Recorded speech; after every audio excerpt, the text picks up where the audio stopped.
প্রশ্ন করছেন আসসালামু আলাইকুম। ওয়ালাইকুম সালাম। গতকাল রাতে আমাদের এলাকায় আহলে হাদিসের একজন বক্তা বলেছেন লা ইলাহা ইল্লাল্লাহ মুহাম্মাদুর রাসূলুল্লাহ বলা যাবে না। নাউজুবিল্লাহ বলেন। আসলে এটা উনি ঠিক বলেন নাই। প্রথম কথা হলো তিনি এটা কি বলেন নাই, ঠিক বলেন নাই। কারণ লা ইলাহা ইল্লাল্লাহ মুহাম্মাদুর রাসূলুল্লাহ এটা সহিহ হাদিস দ্বারা প্রমাণিত। বলেন কোন হাদিস দ্বারা প্রমাণিত? এটা সহিহ হাদিসের দ্বারা প্রমাণিত। আল্লাহু আকবার বলেন। পবিত্র কোরআনে আছে আলাম তারা কাইফা দারাবাল্লাহু মাসালান কালিমাতান তাইয়্যিবাতান কা শাজারাতিন তাইয়্যিবা আসলুহা সাবিতুন ওয়া ফারউহা ফিস সামা। কালেমা তাইয়্যিবা কি? আইসারুল তাফাসির গ্রন্থকার বলেছেন কালেমা তাইয়্যিবা হলো লা ইলাহা ইল্লাল্লাহ মুহাম্মাদুর রাসূলুল্লাহ। এটা শুধু একটা না দুটা নয়, 65টি তাফসীরের কিতাবের মধ্যে লেখা আছে। আল্লাহু আকবার। আল্লাহর আরশের খুঁটিতে আমাদের এই কলেমা লেখা লা ইলাহা ইল্লাল্লাহ মুহাম্মাদুর রাসূলুল্লাহ। মুস্তাদরাক আলা সহিহান 4442 নম্বর হাদিস। আন উমর ইবনে খাত্তাব রাদিয়াল্লাহু ক্বালা ইয়া রাব্বি আসআলুকা বিহাক্কি মুহাম্মাদিন সাল্লাল্লাহু আলাইহি ওয়াসাল্লাম লিমা গাফারতা লি ক্বালা আল্লাহু তাবারাকা ওয়া তাআলা কাইফা আরাফতা ওয়ালা মাখলুকুহু ক্বালা লাম্মা খালাকতানি বিয়াদিকা নাফাকতা ফিয়া মিন রূহিকা রাফা'তু রাসি ফারাআইতু আলা কাওয়াইমিল আরশি মাকতুবান লা ইলাহা ইল্লাল্লাহু মুহাম্মাদুর রাসূলুল্লাহ সাল্লাল্লাহু আলাইহি ওয়াসাল্লাম ফাআলিমতু আন্নাকা লাম তুদবি লা ইসমিকা ইল্লা হাব্বাল খালকি ইলাইকা ক্বালা সাদ্দাকতা ইয়া আদামু লাউলা মুহাম্মাদুন মা খালাকতুকা রাওয়াহুল হাকিম।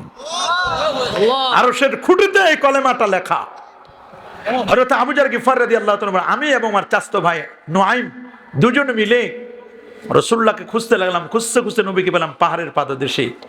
বললাম হুজুর আমি শুনেছি যে এনাকা আমরা আপনার কাছে এসেছি, আপনি নাকি দ্বীনের দাওয়াত দেন। কি কথার পর আপনি দাওয়াত দেন? নবীজি বললেন আমি যে কলেমার পর দাওয়াত দিই সেই কলেমাটা হলো লা ইলাহা ইল্লাল্লাহ মুহাম্মাদুর রাসূলুল্লাহ সাল্লাল্লাহু আলাইহি ওয়াসাল্লাম। আমি এই কলেমার উপর আমি দাওয়াত দেই। নবীজি নিজে এই কলেমার দাওয়াত দিয়েছেন। 65টি তাফসীরের কিতাবে এই কলেমাটি লেখা, আল্লাহর আরশের খুঁটিতে লেখা। ওয়া রাফা'না লাকা যিকরাক আয়াতের তাফসীরে কুরতুবীর মধ্যে আসছে যেখানে লা ইলাহা ইল্লাল্লাহ সেখানে মুহাম্মাদুর রাসূলুল্লাহ সাল্লাল্লাহু আলাইহি ওয়াসাল্লাম। তাফসীর ইবনে কাসিরের মধ্যে আল্লামা ইমাদুদ্দিন ইবনে কাসির তাফসীরে সূরাতুল কাফ তাফসীরে সূরাতুল কাফিরুন সূরা কাফিরুনের তাফসীরে বলেন মুসলিমের কলেমা হলো লা ইলাহা ইল্লাল্লাহ মুহাম্মাদুর রাসূলুল্লাহ সাল্লাল্লাহু আলাইহি ওয়াসাল্লাম।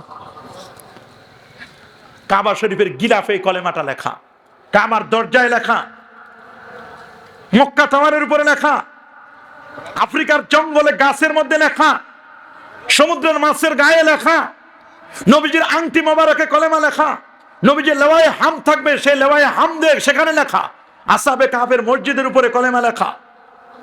আল্লাহু আকবার বলেন। মদিনা শরীফের ফ্যান বাতিগুলোর মধ্যে কলেমা লেখা, সৌদি আরবের জাতীয় পতাকা ন্যাশনাল ফ্ল্যাগ জাতীয় পতাকায় কলেমাটা লেখা, আফগানিস্তানের জাতীয় পতাকায় কলেমা লেখা,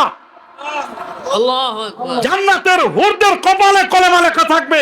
নবীজি যে বোরাকে করে মেরাজে গেছেন সেই বোরাকের কপালে কলেমা লেখা।